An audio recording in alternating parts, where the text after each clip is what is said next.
quem está aqui do meu lado. Eu falei no início, quero mostrar aqui o jornal Tribuna 2000. O jornal tem, deixa eu ver, 12 anos, 13 anos, 14 anos?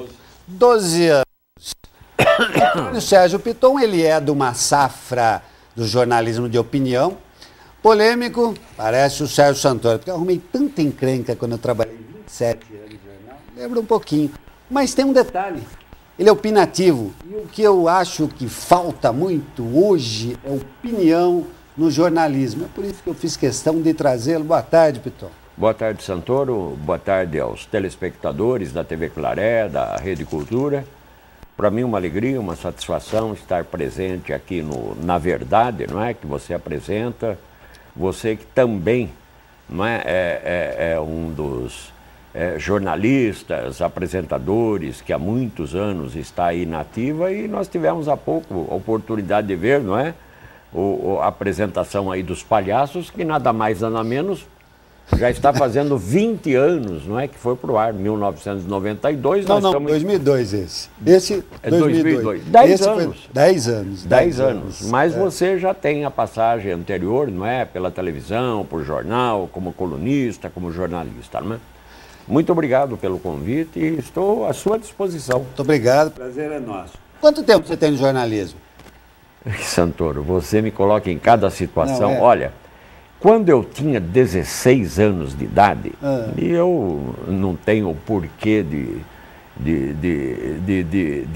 falsear a idade, nasci em 1945. Então, em 1961, eu comecei a trabalhar no jornalismo escrito. Trabalhava na rádio A Voz Agrícola do Brasil de Piracicaba, a antiga ZYR 209. E fui convidado pelo Cecílio Elias Neto, meu mestre em jornalismo, para fazer a página esportiva. Eu me dedicava mais ao esporte naquela época. E com 16 anos eu era o responsável pela página esportiva da Folha de Piracicaba, a extinta Folha de Piracicaba, que depois fechou, houve a fusão aí do Cecílio para o Diário e tal.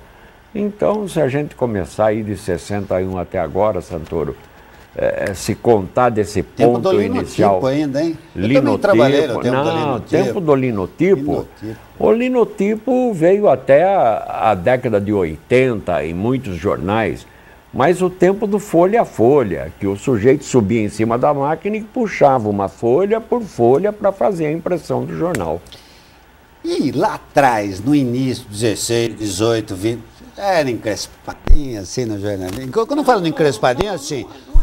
Não, é que você tem fama assim de meio briguento. Não sou briguento, Santoro.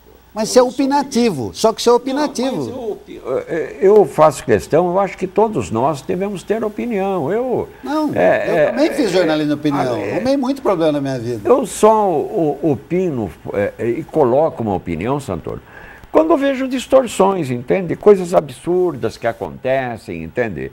Absolutamente. Eu achei... eu vou citar um caso, por exemplo.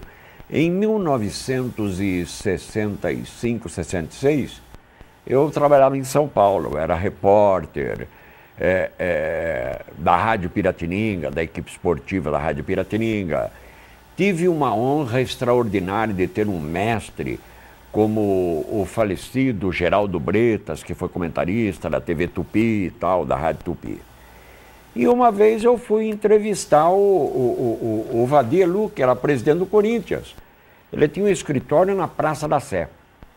E eu perguntei para ele estava contratando o Paulo Amaral, que era preparador físico da seleção brasileira.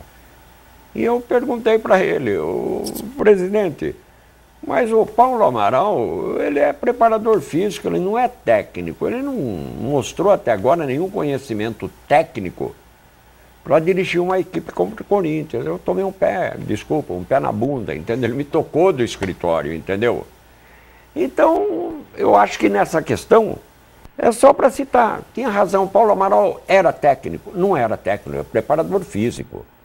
Então veio ali naquela oportunidade para quebrar o galho, mas não tinha capital, conhecimento para ser técnico do Corinthians, tanto que quem foi o Paulo Amaral como técnico?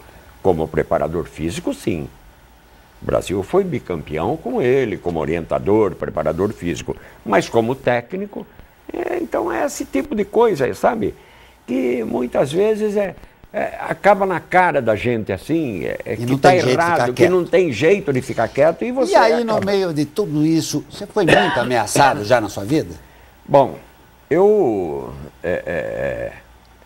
fui. Fui, bastante. Bastante. O ápice dessas ameaças, inclusive aqui, claro, fui ameaçado, nunca dei. Já tomei sopapo na Avenida 1, entendeu? Covardemente, diga-se de passagem, por trás, me pegando na nuca, tal, a polícia faz... Mas a maior ameaça que eu sofri foi no dia 20 de abril de 1988. Nós estamos fazendo, então, 24 anos, não é? Dessa ameaça. Lá no Acre? Lá no estado do Acre. Eu fui diretor, tive a satisfação de ser diretor da Rede Capital de Comunicações, não é? E que na época tinha uma rede de emissoras, com muitas emissoras no Brasil, Porto Alegre, Curitiba, Belo Horizonte, Minas, tinha televisão em Brasília e tal. E eu, por força do meu casamento com a minha companheira Sandra, fui morar no Acre. E de lá, quando saí daqui, já fui nomeado diretor lá da Rádio Capital do Acre. E lá, a política, naquele tempo, não é? Coronéis. Era uma política de coronel, uma política de muito desvio, de muita corrupção. E eu denunciei que o DERACRE, Departamento de Estradas de Rodagem do Acre, fez um leilão de sucata. Sucata, resto, máquina quebrada, vai não sei o quê, blá. E no meio desse leilão, sumiu uma máquina, eu não me lembro a especificação técnica, não sei se é D8, um negócio assim, novinha, 0 quilômetro, que nem tinha sido usada. E eu denunciei isso daí, e coloquei, e criticava o governo do Estado, chamava a então governadora lá de Santinha, né? Era uma santinha, né? Não sabe de nada. E aí, no dia 20 de abril, não é? Eu e a Sandra saímos do dentista, descemos de carro, eu parei numa dessas birosquinhas de rua para comprar cigarro, ela foi embora para casa. No que eu virei numa rua, parei no farol, encosto uma moto do lado com 2 rapazes de blusa de couro, né, no Acre, aquele calor de 35 graus, capacete, e me disparam 3, 4 tiros, não é? 3 me atingiram. Na hora que você está sentado no carro, segurando a direção, eu não senti absolutamente nada. Olhei assim, eles saíram, pensei que fosse traque, não é? Abriu, tal, falei, deve ser rojão, tal, mas olhei, não aconteceu nada. Aí que eu senti a respiração ofegante. Aí eu passei a mão assim, só sangue. Eu falei, puxa vida, fui atingido, abri a porta do carro. No que eu caí, saí do carro, fiquei de pé e caí para trás assim, de costa no chão. Bum! Caí de costa no chão e veio o povo que estava parado ali me chamar também. Felizmente aí eu renovo a minha crença no Senhor. O primeiro carro da fila do semáforo era uma caminhonete de um amigo meu, chamado Afonso, que veio, Piton, o que foi, e aquele sangue, eu falei, me leva para Pronto Clínica, que era um hospital que tinha. Nós tínhamos 2 hospitais lá no Acre, a Pronto Clínica e o hospital oficial, não é? A Pronto Clínica era um hospital particular, melhorzinho. Deixa eu fazer um parênteses aqui. E mesmo depois desse caso, desse acontecido, né, dessa covardia, vamos chamar de covardia, Exato. Você não mudou a sua postura, você continua na mesma linha, né? Bom, eu só vou terminar para você ver o poder do senhor. Eu fui a essa prontoclínica. Sérgio, quarta-feira, era uma quarta-feira, 6h30 da tarde, é um dia, é o horário de visita em hospital. Mas naquele dia era um horário de reunião dos médicos. O secretário de saúde estava lá, com os médicos reunidos. E no que esse meu amigo Afonso estacionou, já veio o pessoal, já me levou para dentro. E aí eu tive 8 médicos me atendendo. E vou revelar aqui, um deles, Dr. Wilson, médico espírita, que foi quem me orientou, quem orientou seus companheiros. E eu, às vezes, eu digo para você, mas com a sinceridade do mundo, você já deve ter ouvido,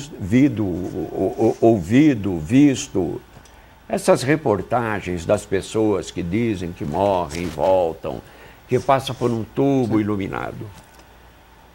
Eu me vi na mesa, deitado, e eu no teto contemplando o meu corpo. Eu me lembro disso perfeitamente. Eu de lá olhando, minha camisa toda ensanguentada, um maço de cigarro Carton que eu fumava no chão, todo cheio de sangue, uma coisa de louco. E me lembro naquele estertor que um dos médicos, doutor Armando Salvatierra, um médico boliviano,